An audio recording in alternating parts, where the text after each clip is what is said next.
Hi friends, তোমরা কেমন আছো? আশা করি সবাই খুব ভালো আছো। তো একটা ছোট্ট কথা তোমাদের সাথে শেয়ার করতে এলাম, সেটা হলো আমার মনে হয় কাউকে হিংসা করে কিছু অ্যাচিভ করা যায় না। আহ, যারা আজকে কিছু না কিছু লাইফে অ্যাচিভ করেছে তার পেছনে তাদের অনেক চেষ্টা, একাগ্রতা সবই আছে।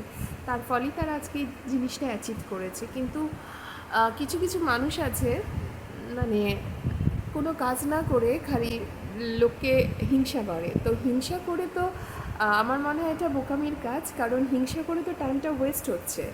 তুমি সেই টাইমটাকে যদি ইউটিলাইজ করো তাহলে একদিন তুমিও কিছু না কিছু করতে পারবে।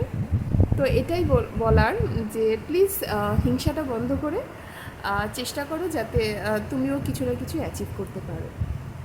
এই হলো ব্যাপার। তো কিছু কিছু জিনিস খুব খারাপ লাগে বলে তোমাদের সাথে শেয়ার করলাম। তো আশা করি আমি কি বলতে চাইছি তোমরা বুঝতে পেরেছো। তো এনিওয়ে, এভাবেই তোমরা আমার পাশে থেকো, আমার ভিডিওগুলো দেখো, আমাকে একটু সাপোর্ট করো। দেখা হচ্ছে অন্য কোনো ভিডিওতে। ততক্ষণ সবাই ভালো থেকো। Bye guys.